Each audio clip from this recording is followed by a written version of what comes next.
IVM. The world of tech moves at a breakneck pace and there is tons happening every week. So to help you pass all this information, you can check out the Shunya One podcast where Sheila Aditya and Amit Doshi sit down and just figure out what's happening in tech and the business of tech. That's Shunya One, not Ravan, which was a terrible movie, but Shunya One is a good podcast. You can listen to it on the IVM podcast website, app, or anywhere you listen to podcasts.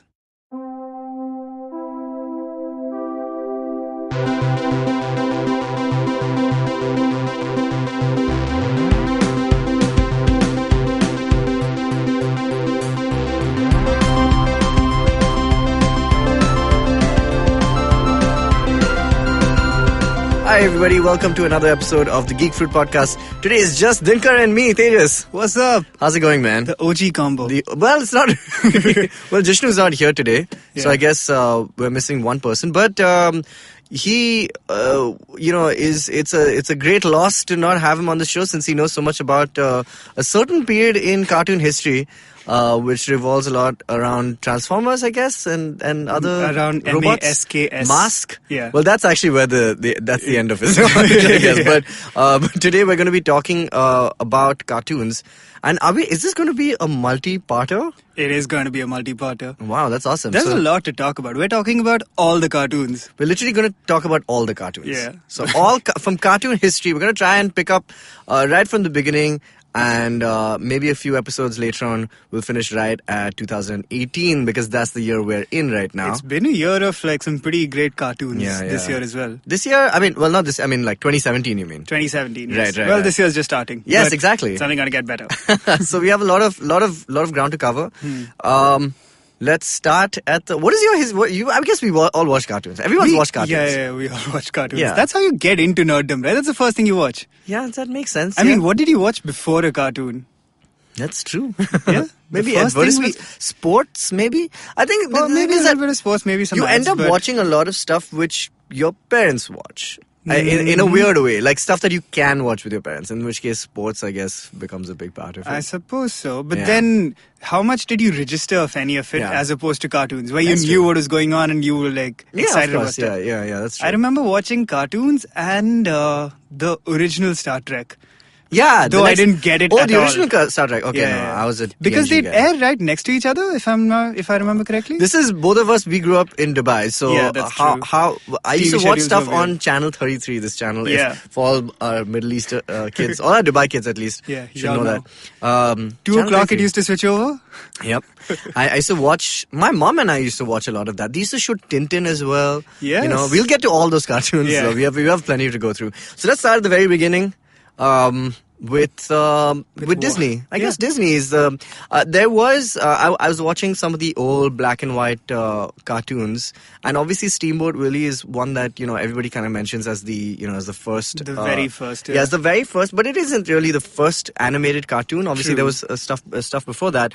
But why it's so relevant is because Steamboat Willie, for those of you who don't know, that's like Mickey Mouse's debut, man. Yeah. His debut and like Walt Disney's, OG claim to fame, like because they started calling that kind of animated short Mickey Mousing because it was the first animated short to use a click track, and so all the sounds and everything were completely synced to the visuals. And I just saw it again. I saw it yesterday. Yeah. It's hilarious. It's pretty great. It's hilarious. It's weird how well it holds up. It really holds up. Though Mickey looks a little different. No, I love that Mickey. Yeah. He's so cute in that. Yeah. He's really cute in that. And the nice thing about Steamboat Willie is just see you watch that and you're thinking this is what 1930 something. Yeah. And you're just like, wow, the level of imagination that they could put into something.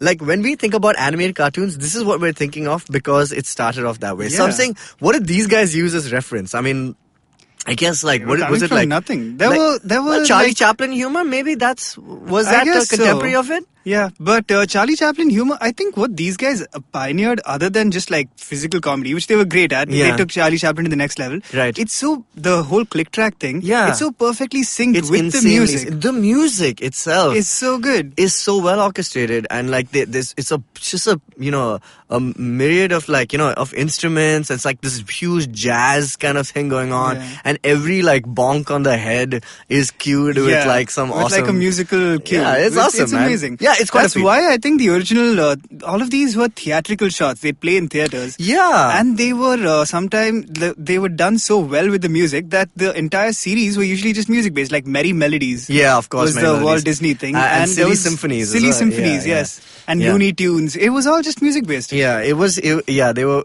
very importantly, like, I mean, they were cute to music. I think that's why they worked the humor. A lot of the humor kind of works from there. So I ended up watching Steamboat Willie. There was another one before that, which is not actually quite bad. It's called My Old Kentucky Home, and Is that another Walt Disney? so no, it's prior to Steamboat Willie, and that was the first animated short, but it wasn't synced to a musical track. So there are a Okay. few bits. Most of it is in time, but it's like a slightly looser band. You know what I mean? Yeah. So I saw that. It was nice, but most of it is actually like a karaoke track. Where you used to have a little ball jumping on the words and stuff. Right. So that's what the most of it is. And there's something so weird. Like, even if you don't know Disney, I guess you have to because it's so prevalent. But like, when you watch Steamboat Willie as opposed to My Old Kentucky Home, you can immediately tell the finesse that is What there a in a leap there Disney was. product. Yeah. Like from like way back, right? It's just like miles apart from that, man. It's really, really good. Yeah, it's the fact that they still hold up. You could watch any of those early 20s and 30s cartoons and still be like, well, this is not bad. Yeah, no, and still entertaining. Like, Yeah. that's the other thing. Like, it's not like you have to feel like a kid again, but it's just you have to laugh at how bizarre some of the stuff is. Like, there's this thing about like where Minnie's trying to get on the boat and stuff like that, and so he takes a hook and he kind of puts on the boat, and then they start having like a jam. Basically, the whole story of Steamboat Willie is that he's a slacker and he's working on this boat and he's got a terrible boss. Resembles Bluto. Yeah, he looks like Bluto. Yeah, and which is another character altogether. It's like a Popeye. Popeye also similarly came like a few years later. The whole Max Fleischer, is that how you say his name? So Max Fleischer era, again doing some amazing stuff with animation. But yeah, so he's a slacker and he doesn't want to do any work and he just wants to chill with Minnie and make tunes. and make tunes. And he basically just starts jamming on and using animals. Now nobody at that point of is thinking like, wow, this is so inappropriate, or like this is so like this is an animal rights no thing. Peter. There's no, I mean, you have to kind of remove yourself from that and just enjoy it for the sheer wackiness of how it is. And it's just like, I just found that so funny. I just found it really, really funny. It's the beginning of the logical inconsistencies in the Disney universe with Mickey's an animal. He's a mouse. But he's also shepherding a boat full of animals. And he has a pet dog. What is and happening? he has a pet cat in this as well. It's so funny. Right. Yeah. How does he... What is the hierarchy of the animal kingdom in the Disney universe? I just think that, at that point of time, like, what do we find funny right now? I mean, we find, like, other, random things funny. Like, we find memes funny. But back then, like, I guess animals were just, like, silly. And I don't know what it was, but they just found it really...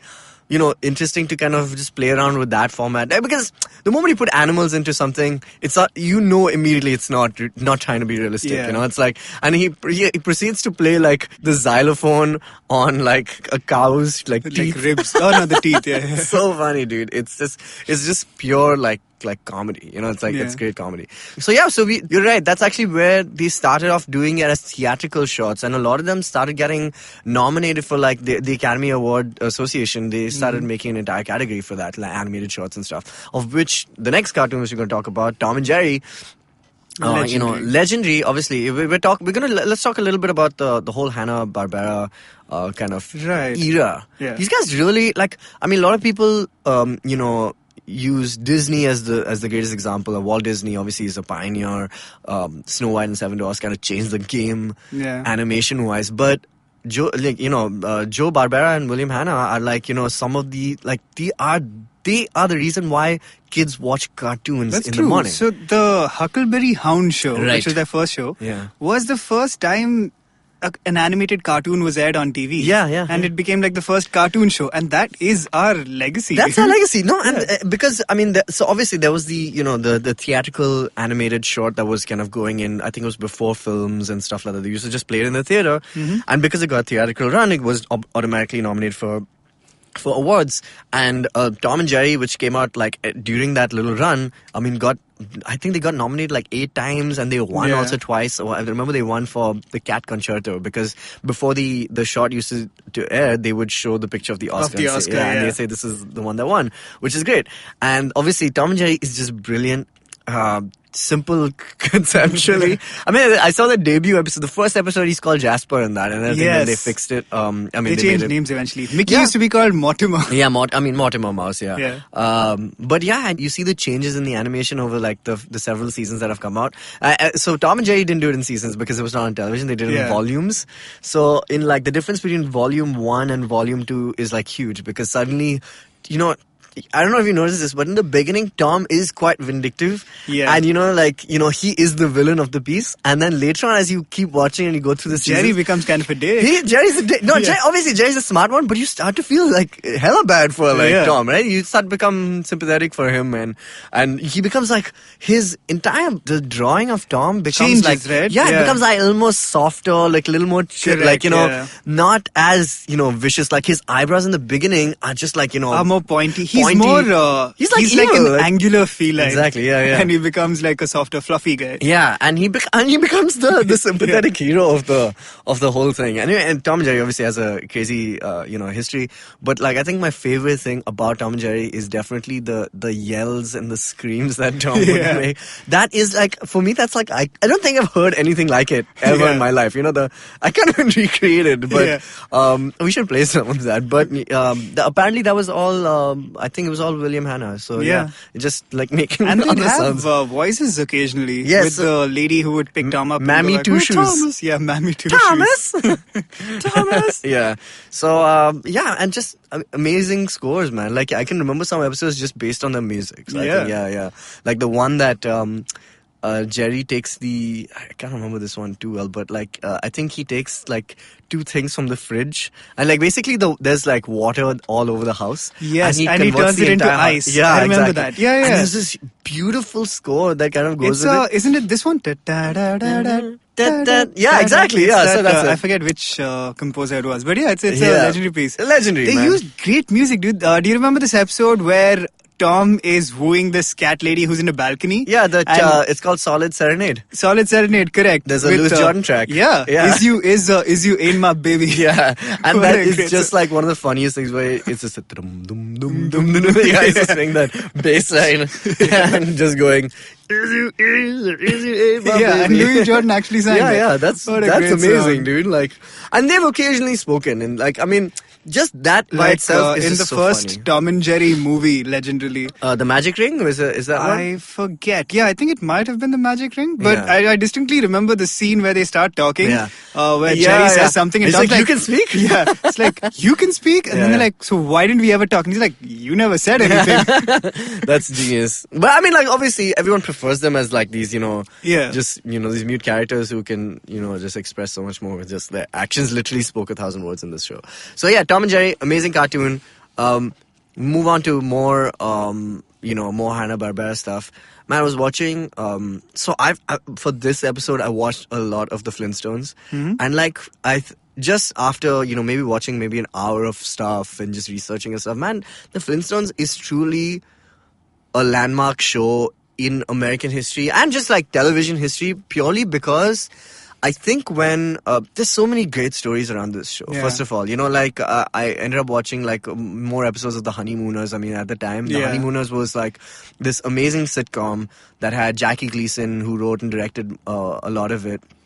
And Jackie Gleason, I mean, The Honeymooners was the... it was the inspiration for the Flintstones, right? They deny it a little bit, but yeah, it's very obvious that, it's the same format. Like, it's two suburban families who kind of are friends, and there's, the big male ego in the house, but who's always kind of kept on rein by his wife. It's like, that's the... It laid the template for most sitcoms, a lot of sitcoms. Every sitcom since then, I mean, even like till today, there's that, what's his name? Kevin Can Wait is the Kevin James show. Exactly. It's still the same dynamic. There's like one big oafish, very male husband and like the smart wife. I think it's just... It's 2018. I 60 know. years later and we're still following the same template. I think there's something really weirdly satisfying about watching that dynamic. It's just because, it's great. because all the men kind of like the whole thing that they have this awesome wife at home, and all the women like that they're like the quiet kind of masterminds in the house. Ones,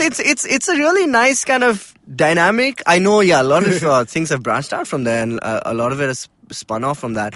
But that original show, I mean, it is really funny also. And so I was watching this. And you forget how much of a sitcom it's like, right? With the laugh track and everything. No, so I don't know if the Honeymooners was actually done in a studio. But the Flintstones has a laugh track on it. Like, it has a laugh track for a lot of its, I mean, for all its gags, like pretty much. Except for the emotional stuff. They don't have ahs and oohs. But like in Honeymooners, they do. I was watching one episode of Honeymooners where, he's just like, I'm the man of the house and all that stuff. And we're going to prove it by putting in he's like puts in the paper, and then his wife just like, why did you do this? And so he goes to work, and his boss is like, I don't think you're actually the man of the house, you just said this in the paper. He's like, no, I can prove it to you. He's like, okay, I'm gonna come to your house and you better have dinner waiting for me at 6 p.m. and your wife has to make it and stuff like that. And that's how I'll truly know that you can be the man of the house. So he's like, okay, he calls his wife, and he's like, what's her name? Alice? He's like, Alice, you gotta make dinner. And she cuts the call. She's like, oh shit. So he takes his Barney, that guy, I can't remember his name, and they go and try and make the dinner themselves and stuff. And they mess it up. Of course. And finally, when his wife comes back home, she's like, what the hell have you guys done? And he's just like, no, I was trying to do this. And he's like, do you realize that if you just asked me instead of ordering me, I would have done it? And so that guy walks in and he sees this mess, and he's just like, oh, I guess you're not the man of the house. But then his wife comes in and says, oh, I totally messed it up myself, and that's why, but you come back tomorrow and make you the best dinner ever. And he's just like, that's his yabba dabba doo moment. Nice. And he's just like, honey, you're the greatest. And that's how it ends. And you see that exact same formula kind of play out on so many episodes of the Flintstones. Pretty much every episode. Yeah, in fact, Jackie Gleason was gonna, he was going to sue Hanna-Barbera for the Flintstones. Really? But there's a very famous quote that he's like, I didn't want to be the man who yanked Fred Flintstone off the air because it became such a super hit. It was a giant TV show. Yeah. And it was for adults. It was an adult demographic. Like this show. It's just that it happened to be animated. Yeah, it just happened to be animated, and it was made for like adult audiences. Yeah. And it's weird. It ran for about 6 seasons, so it was super successful. But by the third season, in this episode called The Surprise, which I watched, Wilma kind of tells Fred that she's pregnant, and they have Pebbles. Oh, right. And after they had Pebbles, couple of things changed. So one is the adult demographic started going away because the humor became more like slightly slapstick juvenile, so that they could cater to the fact that he's a father, and they became more dad jokes and stuff like that. So that adult demographic died and became more of a cartoon audience, like a children's audience, which is why we watch it today, Yeah. And the second thing was that in the beginning, the integrated commercials, which used to happen at the end of the show, would have like Fred Flintstone smoking a cigarette, and they would, advertise those cigarettes. But when Pebbles was born, they made a grape juice, and so the immediate change in like demographics that happened. That's how we ended up watching it on things like Cartoon Network, as opposed to like it became a kids show. Yeah, it became a kids show. Yeah. Though I might be wrong about this, but I feel like I remember the first couple to be shown in bed on together, TV. Yes, was Fred and Wilma. Yeah, but animated wise, I'm assuming. And what? Animated, right? No, in just general. Yeah, right. They broke the taboo. Amazing, man. It's a couple in bed. Let me wait. I'm going to read off a couple of episodes of The Simpsons, just so you know how the weird... Flintstones. Sorry. Why do I keep doing this? Because The Simpsons has a lot in common. The Simpsons, again, kind of was super inspired by it was a play on the Flintstones. Of course, yeah. But the Flintstones. Okay, cool. An episode from October 28th, 1960. Wow. The Split Personality. This is season 1? This is season 1. I guess, I 60 is season 1, yeah. After being hit on the head with a bottle of car polish, Fred contracts amnesia and becomes an Englishman named Frederick. Oh yeah, I've seen this. This is so great. It's like you can remember every single episode. Yeah. This was also apparently the first time a character breaks fourth wall when Wilma looks at the camera and wonders if a man can be too nice. Wow, is this Yeah. like the first time ever on television or? I think it might. Well, it says in the Flintstones, but Okay. possibly on television as well. Yeah, Because again, this is one of the first TV shows ever. Yeah. And I guess this also invented the trope of someone getting knocked in the head and losing their memory. Yeah. This There's show is so many great legendary. tropes. No, and the other thing is that, the story of how they pitched it is also insane, man. Like, this is hilarious. So, both of these guys went, Hanna-Barbera, they went and they started pitching this when they realized that theatrical shots were not happening anymore. So it's time for primetime television. So they went and they pitched the first 2 episodes, right? One called the Flintstones Flyer, where Barney invents this flying machine or whatever. And this other thing called the swimming pool. So they went and they pitched it to a company. Okay, they pitched it to an agency, like a network, basically. And they did all the voices and all the gags themselves. While right? pitching it? Yeah, while pitching. Like, they had to Nice. do it like how, like, a lot of animation companies still do that today when they're doing, like, different scenes. They do it for the entire staff and see if what works, what doesn't work. So they did it once. Nobody said anything. Then they went back and they were just like, okay, meanwhile, they corrected some of the jokes. Another couple of networks called because they heard about it. They called and they went and they pitch. Everyone's just like quiet. Then they went to one pitch where there were 2 networks. They said, okay, we don't have time. Let's do them both together. So they had 2 networks and 40 people in the room and they're pitching it and there's dead silence. And like even one guy is just like, wow, this is the worst. Okay. And only because nobody knew how to react to it. Like, and nobody wanted the other opposing network to know that they actually were really enjoying it. And so finally, at the end, a young upstart of a network which was daring to do different things. Guess which one? ABC. Yeah. Just said, we want to do this. And they didn't. They closed it in 15 minutes and boom. And they Nice. made history. Like, it's insane, man. I can't imagine.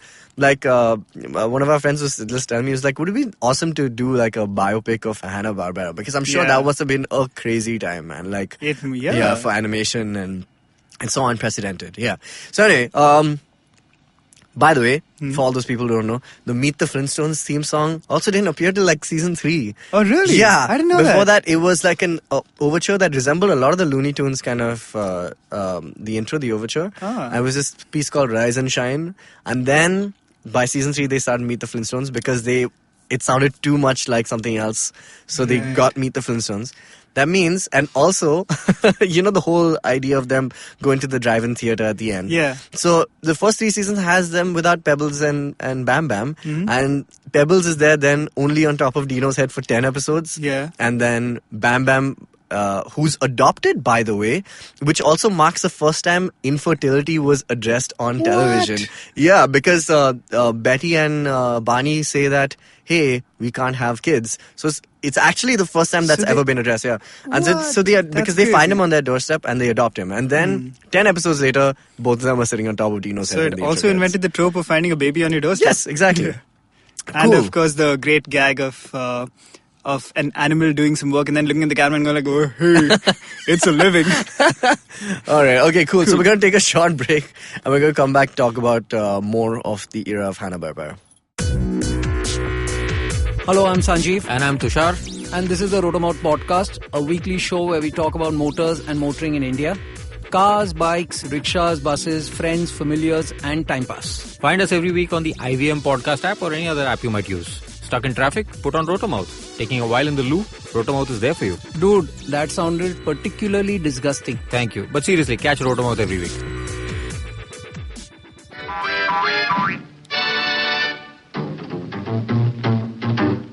I got a gal always late. Anytime we have a date, but I love her. I'm gonna This is a great ask bass line, her, dude. Great bass. is you will And Tom or is a great you bassist. ain't? He's a kick-ass bass and a great singer. Look at him killing Way it. you acting lately Bring makes me down. This is such a great episode. Still my baby, baby. Wait, do you remember the instrumental interlude where he starts playing the whiskers? Yeah. Now. A woman is a creature that Which this is one of the few Tom and Jerry episodes where Tom is the one being the antagonist. Well, not one of the few. Yeah. This is one of the Tom episodes where he's the But that's antagonist. because there's a woman in question in this, Yeah, that's and he's true. trying to woo her, Yeah. and Jerry has to come in the way of it because he's sleeping, right, in this one, Yeah, correct. and he wants to shut him down. But eventually, Jerry just becomes this guy who, for no reason, goads Tom into like, hey, Just starting some yeah, shit. Yeah. he stirs the shit. But I love Jerry. I mean, he's a smart guy. He's smart. Yeah, but I think like, it's fair. You know, it's like he's like so many episodes of him just getting crapped on by Tom. I think at just one point he just snaps, man. Like he's just like, enough of this. are you a Tom or a Jerry? I'm definitely a Jerry, I think, because Yeah. I think Jerry's smart. I We're the respect smart that. ones, yeah. No, it's a David and Goliath thing, and you always want the underdog. In this case, Yeah, the that's under true. mouse to win. And I think the hierarchy of the thing. There's also Spike. Like the Oh, yeah, bulldog correct. is also Yeah. there. So I think Spike's that kind of completes the. Spike is possibly the most stable character of the lot. He has the son who he takes that's great care of. He's like and the stuff. doting father, right? Yeah. This wasn't Tom and Jerry Kids, correct? No, he's there in the originals as well. In the originals Yeah, as well? Yeah, he's there. And then obviously Jerry has Nibbles. Yes, who's correct. also there, who he's trying to always take care of, but Nibbles is doing his own thing. Yeah. It's nice that how their And he has characters that suddenly... country cousin. Yeah. Yeah. It's nice how their characters suddenly like switch the moment another person is introduced. Then that second person kind of takes the reins of what they used to be, and they become Yeah, like a Jerry becomes like a straight man. Yeah, a straight person. You have to play off the comedy. Yeah. It's great. Yeah, classic comedy. So we were talking about Hanna-Barbera. Obviously, this is one We of just the completed the Flintstones. Flintstones as well. Let's talk about some of the other shows that they went on to create and direct as well, from the 60s to. The obvious takeoff of the Flintstones is the Jetsons. So a lot of people think the Jetsons was like this big show and stuff, but It wasn't. It was a bit of a fail. It was a bit of a fail. Also, it was only around for one season. And you think about it, it's like, what? They were only like something of maybe 15 episodes or something. Yeah. And the fact that we've just watched them over and over again, you think that there are way more, but Yeah. that literally is the quality of a rerun. It's taking advantage of the short attention Attention span, span yeah, children that's true. have. Like at the end of episode 15, when they play the first one again, you're like, whoa, What? new episode, man.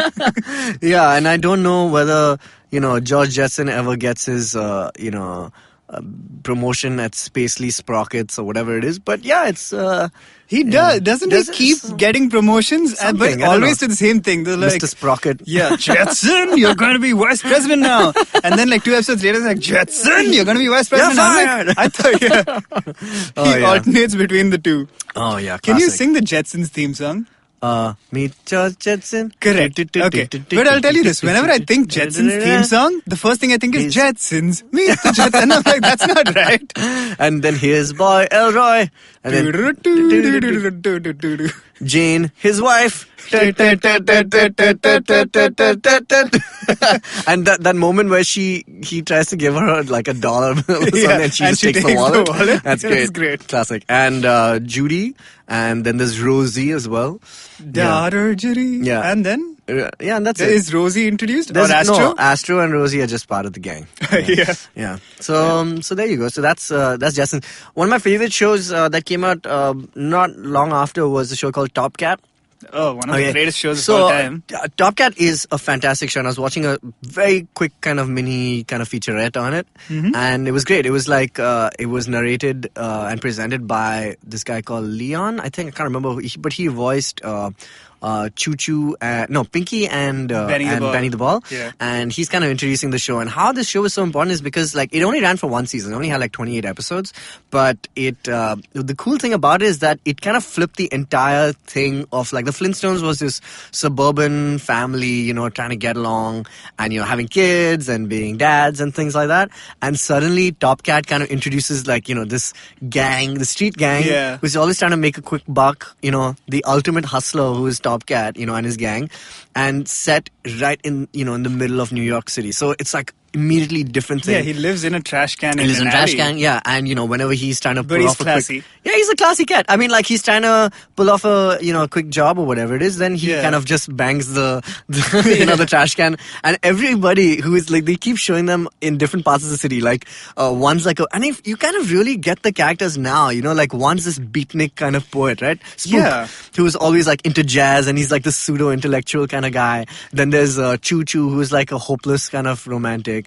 Then there's, Benny the Ball is like the hapless sidekick. Hapless like, he's actually the heart of the show. Like, Yeah, he's true. he's the moral He's the center of the sweet show. guy. Yeah, and then you have Fancy, who's like the ladies' man, who's always and he's always with some girl, and then he'll be like, "Baby, I'll do anything for you," and then suddenly you hear the dang, and then she's like, "Oh my God, Fancy, where are you going?" And he he's like, drops the TC's calling. Yeah, he's gotta go, man. So. Top Cat's gang, the original Ocean's 11? Yeah, possibly. Yes. Was it modeled around Frank Sinatra's Ocean's 11? I don't know. Oh, but was Ocean's 11 modeled around Top Cat? Because Top Cat was from what, like the 60s, it's also in the 61? 60s, yeah. Which again is no, around but the same I guess, time as Ocean's 11, I guess. But perhaps I'm not entirely sure. I think so, yeah. But yeah, it's got this Could like be. very Rat Packy feel Yeah, to it. very Rat Pack. In fact, even the way they dress and all that stuff, Yeah. that's clearly a kind of ode to that. And the other really nice thing about it was the whole, it was the gang versus Officer Dibble, who he keeps calling Dribble. So I think that's like a really, like, it was an awesome dynamic. And they're always trying to, So great shows. And they're then friends New York City. sometimes. Yeah, they're all, They're on the same side, even though TC is a criminal, essentially. I mean, yeah. So his greatest, what do you call it? In whatever his felony is, he keeps using Dibble's phone. He keeps using the police telephone, which is attached to the pole to do his jobs and stuff like that. But yeah, that's about it. Yeah. But there's a really nice thing that happens at the end of the season, which I remember quite clearly, even though I didn't get a chance to rewatch the episode. But like at the end, like I think the third last episode, Dibble, you find out that he's a singer or something like that. Oh yeah, I remember that episode where Top Cat hears him singing and just like he has tears in his eyes. He's like, that voice. Yeah. And there's another episode also quite like that. There was a janitor who suddenly they hear this violin playing from somewhere and they realize it's this sweeper, and so they just like marvel at the idea that that this guy who's got so much talent and he's just a sweeper. It's actually quite an awesome show, man. If you think about it, show. Really, really great show. And some of the best music. Voice acting, epic. amazing. Yeah. Top Cat, ta-da. The effectual Top Cat, da-da-da-da-da. The indisputable leader of the gang. He's the boss, he's the champ, he's the championship. He's the most tip-top, Top Cat, Great theme song, man. Shit, man, they had so many good ones, man. Even though it aired in black and white, though, they had aired in created black and white? Yeah, I didn't know that. I think Flintstones as well aired in black and white. So a lot of these cartoons were all colored made later. in color. No, they were all made in color, but because broadcasting was not in color just yet, so they had to air in black and white, which is why now we just get the That's original a shame colors because they look so great. Yeah, we get the original colors that they were intended, but it was shot on film and stuff. So once they could just start broadcasting in color, we just got the best out of it. So you could say that we saw the real, versions of all these shows, like as intended. So yeah, it's great, man. Cool. Let's move on to Scooby-Doo. You want to talk Yes, about? definitely Scooby-Doo. One of the best of all time. Why I enjoyed Because it's such a weird Scooby-Doo. concept, isn't it? Yeah, I think why I enjoyed Scooby-Doo a lot more than a lot of the shows. Obviously, like Flintstones is hilarious. It's a suburban family drama, but Scooby-Doo is a mystery, man. Like Yeah. it's a hunt, for It's the got the mystery machine. Yeah, it's got the mystery machine, and there's always a twist or reveal at the end of the episode, which kind of it's the original kind of mystery kind of show. It's great. And It's I love again that. taking advantage of the short attention spans kids have, because every episode is basically the exact same thing. Yeah, it is. But yet, when they go like, "Oh, it was you all along," and we're like, "Oh my god, I can't believe it." Well, the when I was a one kid, creepy guy. Yeah, I couldn't really guess. No, but basically you have to the But rule that's is part of the fun, though. Yeah, you have to rule out the creepy guy in the beginning of the Yeah. episode because it's obviously not him. Yeah. It's a classic misdirection. Yeah. But yeah, and it would obviously be the owner of the place who's And the just done creepy it. guy is actually like the guy who was helping you all along. Yeah, exactly, and they would have gotten away with it. If it weren't for those Meddling kids. meddling kids. Yeah, I really like Scooby-Doo. I think there's something. Scooby-Doo is just such a weird character to start with. He's a dog who's, for some reason, the mascot of the gang, and he's terrified of everything. Yeah, Yeah. I It's think an there's odd- something. He's not a hero. He's not the hero. He's yeah. a oaf who bumbles into the situation. He's the original Courage the Cowardly Dog, Yeah. but I think there's something really awesome about that because you could always find characters to identify with. I mean, like they're all different kind of, a different bunch of characters. You've got Fred, you got Wilma, You got Fred, you got, Velma. Yeah, so not Velma, no Wilma. Velma. Daphne. and Shaggy, obviously, who's a stoner, man. He's a stoner. He's a straight-up stoner. So that took so long for us to all figure out, right? Because we didn't know what getting stoned was. He was a hippie. Yeah. He's a hippie. And Do you think the entire thing is just like a fever dream Shaggy had where he's like, whoa, man, I saw these ghosts, man? Well, I think that's essentially that's why they constantly were eating all the time. That's why they were always hungry. Yeah, It's because they had the munchies. He wore a green shirt. Yeah, and he's just like smoking up with his dog. Yeah. Yeah. Yeah, and he's the only one who can talk to the dog. Yeah, exactly. Which is the first sign. Like Fred and Velma going like, what is up with Shaggy, dude? Yeah. He keeps talking to the dog. He's like, come on, Scoob. Scoob. Zoinks. Yeah, man, classic. Oh shit, it's one of my. Yeah, it's a great show. I think purely because of concept. They had a groovy van as well, the Mystery Machine. The Mystery Machine, yeah, It's a van. It was literally the definition of groovy. Like when you say groovy, you picture the Mystery Machine. Yeah. It's got like a It probably tie-dye painting on had a water bed inside, an Yeah. air mattress or something. Yeah, man. But And bongs. and And bongs, bongs, 100%. yeah. Sorry, that's Naveen. Yeah, man, like classic show. I think they ended up spinning off from that and doing like. Do you ever remember the Scooby-Doo movies? Of course. Yeah, and which had all these like weird guest characters. yeah. They've had. They were what, like an hour long, Yeah. and each episode would have some random cameo. Like they had the Harlem Globetrotters once. and they're all voiced by those characters. I think, yeah. So They did were Adam actual West guest stars. and Burt Ward were they? They on? did the Batman. They did the Robin Batman one. episode. Yeah. Oh, I remember being so excited for that. Yeah, that's great. Like, I love those cameos. In fact, Flintstones as well also had a bunch of cameos, and whenever they do that, it would like a la Simpsons. In fact, it should be the other way around. Yeah. But they would make them look like the character that they were. Yeah. So that was like, and apparently that was a prestige kind of thing. Like similarly, like Like how the Simpsons Simpsons is today. is. Yeah, it's great. So I think the Scooby-Doo movies tried to kind of do that. Any other notable? They kind had Sonny and Cher once, Ah, I remember. right, Sonny and Cher. They had the Addams Family in one of them, Right, which again right. was the actual characters. And I remember this, in the Scooby-Doo movies, occasionally the ghosts would just be ghosts. They wouldn't go like, oh, it was this guy all along. They were like, well, that's the ghost and we've got to like exorcise this house and shit. What, really? Yeah, Oh. there were a couple of episodes like that. Oh, that's great. Because I remember once, I think it was a much more recent kind of thing in the 90s where they did Scooby-Doo on something island, I can't remember, where they kind of, it kind of turned the head on the whole, episodic nature of it, which is that, okay, we just have to pull the, mask off and it's fine. And they realize they can't do that because these are real, like these are real ghosts and real zombies or whatever it is. And so it's a real threat, yeah. So I think that was cool. And when the movies came out, they kind of played into that whole actual supernatural thing instead of saying, oh, it's just to do with some, levers and pulleys and stuff like that. So I think that has been the greatest progression that Scooby-Doo has had. Apart from, Sarah Michelle Gellar finally just calling out the whole damsel in distress thing and just knowing kung fu and things like that. But yeah. Were you a Scrappy-Doo fan? Never. Everyone hates Scrappy-Doo. Yeah. But that's the role of Scrappy-Doo. Your job is to hate him. Exactly. In fact, they address that in the movie as well. They make him the villain. Yeah, because he's a dick. Yeah, he's just... No, it's not that he's a dick. He's just annoying. He's the most annoying. obnoxious, like, puppy power. Oh my gosh, yeah. Puppy bow. Even like Scoob is like, oh man, screw this guy. Yeah, exactly, dude. He should have taken a hit from whatever Shaggy was smoking and just mellow out of it. Yeah, just chill out, bro. Anyway. Okay, we didn't talk at all about the Warner Bros, Let's talk about Warner Bros. Tell In us fact, about- let us take a break and Yeah. then come back and focus on Looney Tunes and Mel Blanc. Yeah. Yep. We're from the Daily Pow, a Bombay-specific food and culture website, and we have a weekly podcast called The Poudcast. That's pow with an O, not with a V.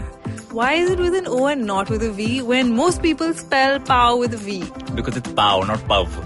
And some people also spell it with a U. Like P- pow, Pow, like feet. yeah. Like pow lagu. Yeah, like Paulagu. So weird.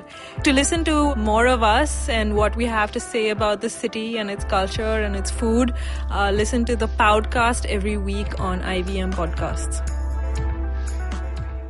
All right, we're back. We're talking about the Looney Tunes. Actually, we're talking about cartoons, but you want to quickly go through some classic Hanna-Barbera ones that might ignite a fond memory in the listener? True. Okay, a lot of these came from the Huckleberry Hound show. They were shorts that spun off into their own thing. For example, Yogi Bear, who you might know as being smarter Yogi than the Bear's a average bear. spin-off? Yeah. From Huckleberry Hound. Yeah, it was a short segment that became its own show. Insane. Exactly. Wow, that's like the OG spin-off then. Yeah. A lot of these kind of just coined the entire thing, you know, like the actual concept of spin-offs and like so many of these concepts. Oh, yeah, that's This amazing. was the beginning of television. Yeah. Alright, there was Rocky and Bullwinkle. Yeah. That was a Was great that show. also Hanna-Barbera? That was Hanna-Barbera, yes. How come you don't think it gets the love that...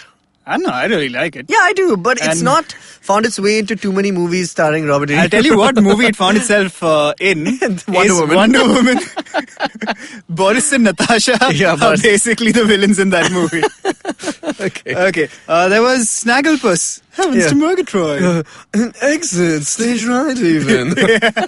Oh, what a great character. Yeah, great. Someone very likes Snagglepuss, but this wasn't Hanna-Barbera. The Pink Panther. Pink Panther, but I mean, he didn't really speak much, did he? No. What was his whole role? It was just to kind of He was just steal like the kind of diamond. walk around and mess around and stuff. Yeah, because wasn't Clouseau in the show itself? Like he was the animated character. Yes, he was But this the is from detective. the movies, right? This is from Yes. the So the Peter Pink Sellers Panther movies. was like, it was the name of the diamond in the Peter Sellers Correct, movie. yes. And the Pink Panther itself was only in the title sequence. in the animation or the animated title yeah, sequences. but Yeah, people loved the theme song and the look of the character so much that it turned into its own thing. Wow, awesome. Yeah. So nice.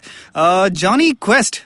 Classic. The original version of Jonny Quest. I think we can save a discussion for Johnny Quest when we do When we the talk new about adventures. we'll be talking with about the Quest new adventures World. of Jonny Quest. Yeah. I'm definitely going to watch some episodes of that. That's great. Yeah. There was Popeye. Yeah. Popeye, man. I was going to talk about Max Fleischer. Max Fleischer, obviously, I mean, such a classic kind of school of thought, like the art form that he used is now being mimicked in games like Cuphead and stuff like Yes, that. Exactly. correct. Yeah. So Popeye obviously started off as a he was also a spin-off, by the way. He was in a comic strip. Yes, the newspaper was by correct. I Yeah. can't remember the original animator.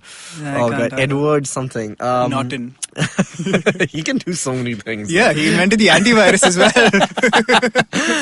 So anyway, when this guy made Popeye was introduced many years later into the comic strip, and but he just became the star of it. Like he just took over the damn thing, and then they started making their own syndicated kind of thing. So maybe even the first comic book adaptation?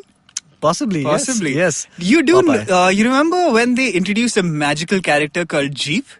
What? No. Yeah.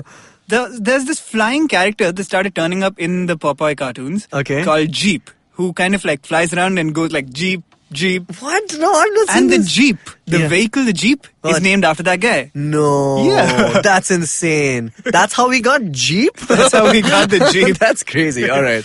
Awesome. Okay. I mean, there was a bunch of other great Hanna-Barbera ones, like everything from the Wacky Races. Wacky Races, man. Quick Draw McGraw, Quick Draw McGraw. who had is, that legendary move where he'd shoot himself. And he would say, no, you mean El Kabong. That's, That's El Kabong. Yeah, he Correct. becomes El Kabong. I always thought Quick Draw McGraw was the hero of the show, but he's actually just a bumbling sheriff. Yeah. And he becomes even more bumbling when he turns into his alter ego, which is El Kabong, which is his only move was take a guitar and smash on the smash head it on the of head. And the goes like villains. kabong. Yeah, exactly. El Kabong.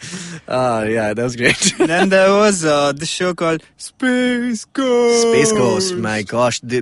He resembled Batman so much. He was Space Batman. Yeah, he was basically Space Batman. And he had two sidekicks, Jill and Jace. Jill and Correct. Jace? Who were the Space Kids? No, Ghost Kids? Ghost Kids? They had some kind of funky name. Like the and Haley? Space Ghost experienced like a revival amongst all sorts of... Of course, with Gary Coleman. Correct, Yeah, the yeah. Adult Swim show, where he Space hosted Ghost a talk Coast to show. Coast. Yeah, which is so Hilarious, yeah.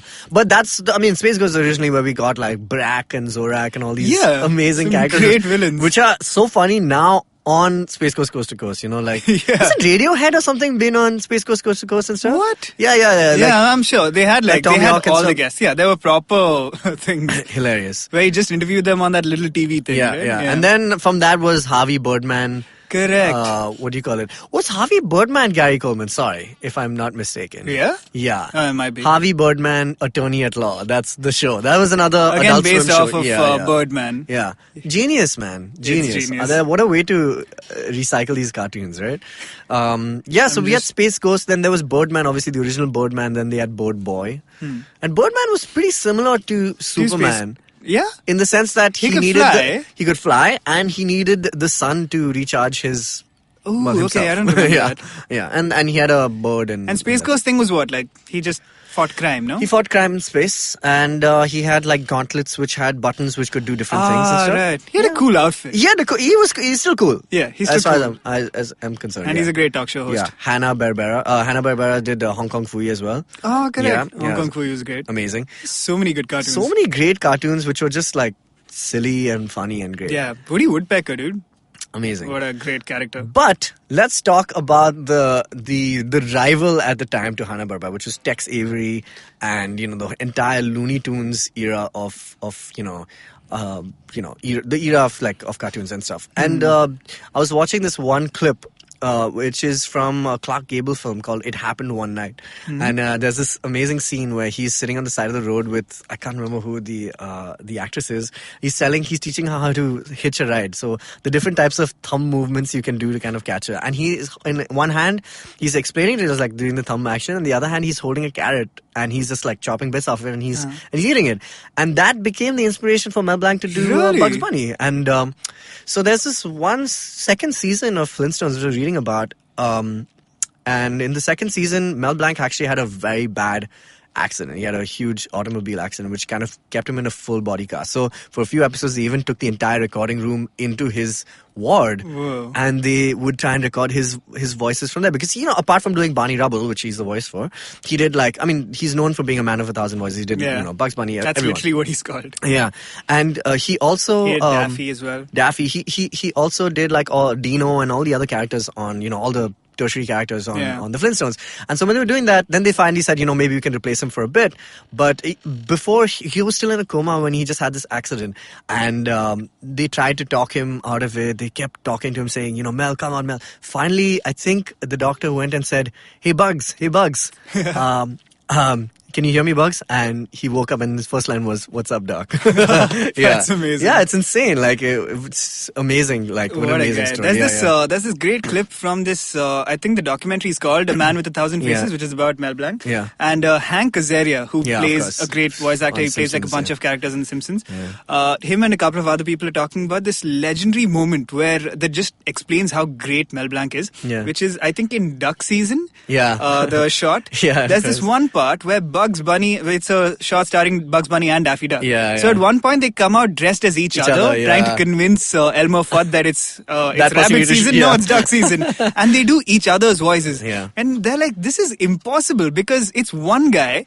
Essentially, Bugs is doing Daffy's voice. An impersonation of Daffy's voice. It's an impersonation of a character that is your own character. And they're so distinct because it doesn't sound like Daffy Duck. It sounds like Bugs doing Daffy Duck, which is, how do you do that? That's insane. I mean, there's another great documentary which is called I don't know if this clip is from that, but it's called I Know That Voice. Oh yes, you're right. It's from I Know That Voice. So the same the documentary it's a documentary by John DiMaggio, the guy who does Adventure Time. He's Jake on Adventure Time. He's done a bunch of Futurama also, correct? Bender on Futurama as well. And he's the kind of guy. He's been the voice talent in LA is such a tight community that they all know each other and they all do a different, like Tom Kenny obviously is a legend, SpongeBob, and he's now Popeye and a bunch of things.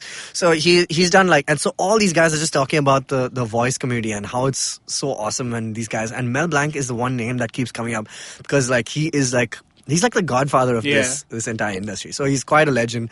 And Bugs was always the coolest dude. Yeah, he's too cool. And he was just he started off as this impersonation of Clark Gable, just this. Yeah, and the reason why I think Bugs Bunny was so famous at the time is just that, everybody expected in the first shot or something they were doing where Elmer Fudd is chasing, this hare over this rabbit. And, everyone would think that, a rabbit would squeal and go, and run. But instead he's just so chill and he's just so nonchalant about it. He's just what's up, dog?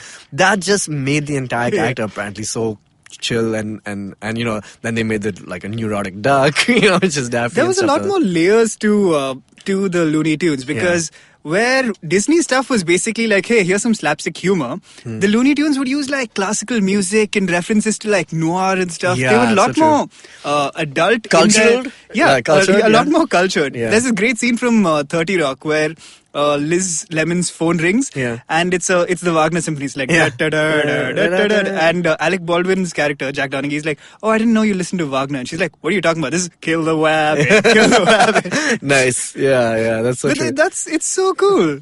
Yeah, amazing. The gags on that show. I mean, obviously a lot of it was, the not paying attention to gravity and stuff. Like the physics of it was just so funny. And they had so many great, we got, at the Acme company, which was like responsible for all the bombs and everything like that. And there's this one really amazing episode I remember where, I don't know how they did this, but it was just so funny when I watched it, where they did E is equal to MC square, okay, when they're trying to prove, this whole theory of relativity or something. And it's spelled using Acme. I don't know how, but they kind of flip the letters. It's just so funny. And I just thought that's genius, these guys were really ahead of their time and just doing some really, really edgy and cool stuff. They really were. Yeah. Right. So, Looney Tunes. Awesome. Really great show. Just went on for years. Got Space Jam out of it. So, and now we're getting Space Jam 2. So, I think they've really made their mark in history. We're going to close the episode at this point where we reach, I think, around the 70s, 80s. Mm-hmm. Yeah. And in our next episode of What a Cartoon Episode, I think this is what it's called. This is What a Cartoon Episode. Yeah, and we're going to talk about the next phase, which was the 80s and 90s. Our era. Yeah. That's our jam. This is what we know. That's the stuff that we really, really love. Even though do you feel, and let's close the episode on this question, do you think that we know way more about this era, the one which we just spoke about, because of the nature of reruns, and reruns would come on television. But now we live in an age where there's no more television, and you're not forced to watch reruns. You can just watch everything on demand. Do you think kids today will not know so much more about, I was watching Flintstones, I was just like, man, I wish, if I ever have kids one day, man, I hope they get to watch the Flintstones, and I don't you have to Netflix it for them. Yeah, I almost started thinking, shit, man, maybe I should download all these shows and just keep them on me on a hard disk, because I never know where it's going to go and where it's going to... I've had that. I used to have the entirety of Tom and Jerry on my hard drive, as well as, I think, the Flintstones, possibly, or the Jetsons, one of them. Yeah. But you need to keep them around. Yeah. Maybe it's also an economical thing. When Cartoon Network started out, or Channel 33, on which we used to watch it, these used to be super cheap shows. They were from the 60s and stuff. Exactly. And we'd watch them not knowing they were from the 60s. Yeah, because we thought that was as... It was made last week. Yeah, exactly. It's so strange that, a lot of the shows, in fact, that we watched, even which we thought were from the 90s and from that day and age, were actually from the 80s. From the 60s. I had no idea Top Cat was from the 60s. Yeah. I thought it was a later show throwing back to the 60s. But nope, it's the 60s. You can never know, man. With so many Instagram filters, you'll never know which period of time a damn photograph was taken. But yeah, man, do you think kids will not know of Flintstones and stuff? Is this just nostalgia now for us? I feel like they'll know of it, but they might not know what it actually is. Like with Mickey Mouse, for example, who is the biggest holdout from that era. But he's like a flagship character which kind of symbolizes Disney. But what do you see Mickey in? Nothing. Well, yeah. Now, they don't use him anymore. Yeah, Mickey's not used anymore. He's not as edgy or relevant as Deadpool or whatever it is, Yeah. Mickey's Playhouse. So they still use Mickey in he's there in Kingdom Hearts, the game, and he's also there. They do use him. I think he's just they also occasionally do Disney, shots there's a shot called Mickey Mouse in Mumbai Magic or something like that, where he comes to India. Yeah, and he drives around. At one point, he comes across a bunch of cows in the middle. Mickey's a rickshaw driver. He comes across a bunch of cows in the middle of the street, all wearing sunglasses and tanning themselves, and he suddenly stops the rickshaw and goes pranam, and drives around them. Are you serious? Yeah. Wow. I think I've seen this. So, BJP endorsed Mickey Mouse shot. Oh man, but so to that end, I hope kids, even though, and we'll come to this in our third episode, which is current shows and current cartoons and what's happening on television right now, which I'm really excited for, because it means we'll get to watch a bunch of new shows and stuff. Yay. But yeah, I hope that even though they have really good cartoons right now, I want to dispel that rumor straight up that, your cartoons are not what they used to be. Yeah, they're not what they used to be, but they're really good right now. They're excellent. There's some really great shows like Gravity Falls, Adventure Time, stuff like that was going on right now. But, I hope they get to watch where it all came from. The Flintstones, Santa Barbara. Yeah, Tom and Jerry, man. I can't imagine a world where kids don't know what Tom and Jerry are. You know, like, I'm sure they do. Yeah. I'm sure it comes around. Yeah. All right. Cool. So on that note, we'll close the episode. Thanks, Dinkar, for being here. If you guys have any thoughts on the on WB, on Looney Tunes, what were your favorite cartoons from the 60s? Yeah. Tell us about how you 70s. watched them and where you watched them and what was the situation and circumstance. That would be great. All right. Cool. Geekfruit.in and contact geekfruit@gmail.com if you want to write in, and find us on all social media, Twitter, Instagram, and Facebook at GeekFruitHQ. That's it. That's our show. All right. That's all, folks. Yeah.